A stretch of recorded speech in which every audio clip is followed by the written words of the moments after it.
Dear students, अस्सलाम वालेकुम। उम्मीद करता हूँ आप सब ठीक हो, खैरियत से होंगे। ये थर्ड मॉक टेस्ट है एफआई के जॉब्स के प्रिपरेशन के लिए, जिसको जो फर्स्ट सेक्शन है वो इंग्लिश, उसको मैं चालू करने जा रहा हूँ ताकि आपको जो भी डिफ़िकल्टीज़ हैं, कन्फ्यूजन्स हैं, वो आपके क्लियर हो जाएं। जैसे कि इस टेस्ट में जो है वो ज़्यादातर जो क्वेश्चंस हैं इंग्लिश पोर्शन में वो मैंने यूजेजेस के हवाले से इसमें दिए हैं। तो इसके लिए मैं वो जो यूजेजेस हैं वो कैसे यूज़ करने, क्योंकि ये डिफरेंट एग्ज़ाम्स में जो भी एग्ज़ाम्स होते हैं तो उसमें यूजेज के क्वेश्चंस आते हैं और वो आपको किसी बुक में नहीं मिलते सवाए टीचर के जो आपको गाइड कर सके। तो फिर आपको ही समझ में आएंगे, वैसे आपको वो यूजेज कभी भी समझ नहीं आएंगे जब आप खुद स्टडी करेंगे। तो ठीक है, तो चलते हैं सेक्शन 1 इंग्लिश की तरफ। तो फर्स्ट क्वेश्चन है everyone dash their own thoughts, everyone has, everyone have, everyone had, everyone note लगा हुआ है, ठीक है, नॉट।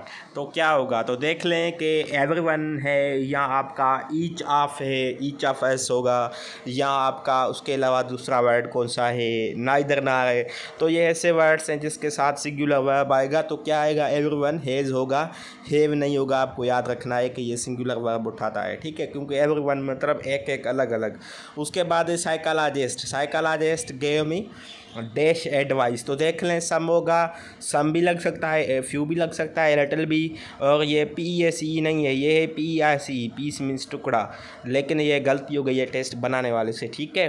तो साइकोलॉजिस्ट गेव में डैश एडवाइस, तो क्या होगा इसमें, तो स्टूडेंट सारे ऑप्शंस में कंफ्यूज हो जाते हैं और कहते हैं सर ये भी हो सकता है, ये भी हो सकता है, लेकिन एग्जैक्ट जो ऑप्शन है वो कौन सा है, ए है, बी है, सी है, डी है।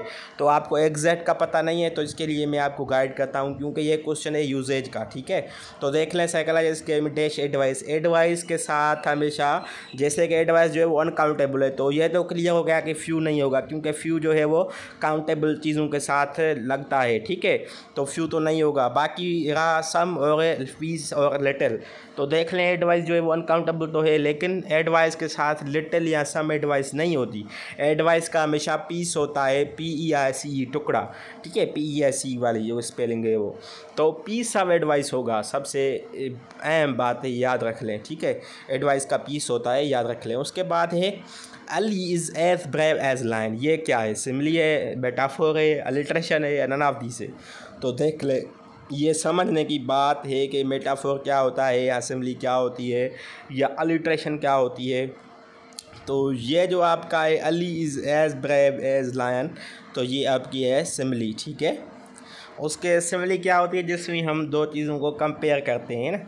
जैसे मैं कहता हूँ कि अली ऐसा ब्रेव है जैसा एक लायन है, दूसरा मैं कहूँ अली इज़ लायन, तो ये मेटाफोर है। अगर मैं कहता हूँ Ali is as brave as lion, तो ये सिमिली है। मतलब डायरेक्ट मैं कंपेयरन करता हूँ, डायरेक्ट नाम लेता हूँ कि अली लायन है, तो वो मेटाफोर है। अगर मैं उसको दूसरी चीज़ के साथ कंपेयर करता हूँ, कंपेयरन देता हूँ एज लगा के, तो वहाँ पे क्या होगा, सिमिली होगी, ठीक है। उसके बाद क्वेश्चन नंबर 4 है I am not very clear dash cooking, तो एट कुकिंग होगा। उसके बाद है आई एम सॉरी, ये काम का सेंटेंस है। जो क्वेश्चन नंबर 5 है ये बहुत अहम और बहुत डिफ़िकल्ट भी है, जो स्टूडेंट जिसमें कंफ्यूज हो जाते हैं, वो क्वेश्चन नंबर 5 है। I am sorry for your result, I am sorry on your result, I am sorry at your result, I am sorry about your result. तो आप क्या समझते हैं कि क्या लगेगा? बहुत सारे कैंडिडेट कहेंगे सर फार लगेगा, लेकिन मैं कहता हूँ फार नहीं आएगा। सॉरी के साथ दो वर्ड्स आते हैं, फार भी आता है, अबाउट भी आता है, लेकिन यहाँ पे जो आपका है अबाउट आएगा। देख लें कि अगर सॉरी फार होगा तो अपनी मिस्टेक पे अगर हम जो है वो एक्स यूज़ करते हैं, सॉरी करते हैं, अपनी खुद की मिस्टेक है तो वहाँ पे फार लगाएंगे। लेकिन यहाँ पे है आई एम सॉरी, मतलब मैं अफसरदा हूँ, मैं जो है वो मतलब क्या, मुझे अफसोस है, अबाउट योर रिज़ल्ट होगा, आपकी रिज़ल्ट पे, मेरी खुद मिस्टेक नहीं कर रहा हूँ।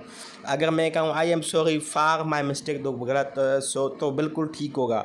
लेकिन I am sorry about your result, तो फिर ठीक होगा, फार नहीं होगा, क्योंकि यूअर है। आई और यूअर दो अलग अलग हैं, आई मीन्स मैं, यूअर मीन्स आप, ठीक है। तो समझ लें कि अबाउट और फार का क्या डिफरेंस है। फार लगेगा अपनी मिस्टेक के लिए सॉरी करें, अगर दूसरे के मिस्टेक के लिए सॉरी करें कि मुझे बहुत दुख है आप जो रिज़ल्ट है उसके हवाले से, तो मैं क्या कहूँगा, अबाउट, ठीक है, याद रख लें। उसके बाद क्वेश्चन नंबर 6 तमाम आसान है, लेकिन ये डिफ़िकल्ट भी है। अगर किसी को पता होगा तो उसके लिए आसान होगा, अगर नहीं पता होगा तो कोई भी अंदाज़ा नहीं लगा सकता इसमें, ठीक है। बहुत सारा जो अंदाज़ा लगाएंगे कैंडिडेट इंडेफिनिट वो तो क्या ऐसे ही कहेंगे बी इन योर स्टेटस या बी इन योर बूट्स, लेकिन ये दोनों गलत हैं, ठीक है। बी इन योर शोज़ होता है, ये एक इडियम है, आपको याद रखना है। क्या कभी कभी एग्जाम्स में क्या करते हैं कि वो इडियम्स दे देते हैं और इडियम्स में बहुत सारे स्टूडेंट कन्फ्यूज हो जाते हैं, हम क्या करें अब, ठीक है। तो बी इन योर बूट्स नहीं होगा, लेकिन बी इन योर शोज़ होता है, ये इडियम है। उसके बाद क्वेश्चन नंबर 7 की तरफ आते हैं। ये एनालॉजीज का क्वेश्चन है, प्रोशिप पे, ठीक है। एनालॉजी में क्या करते हैं, हम रिलेशन बताते हैं। जैसे प्रोशिप का रिलेशन है तो ऐसे नोज़ का किसी के साथ रिलेशन बनेगा, ए के साथ, बी के साथ, डी के साथ। तो प्रो जो होता है ना, वो शिप का जो आगे वाला हिस्सा होता है उसको हम प्रो कहते हैं, और नोज़ जो होता है ना, वो एरोप्लेन का आगे वाला हिस्सा होता है, उसको नोज़ कहते हैं, ठीक है। तो ये वीडियो बड़ा रहा है, आज जितना ही काफ़ी है। इंशाल्लाह नेक्स्ट वीडियो में कोशिश करूँगा क्वेश्चन नंबर 8 से आगे डिस्कस करूँगा। Thank you.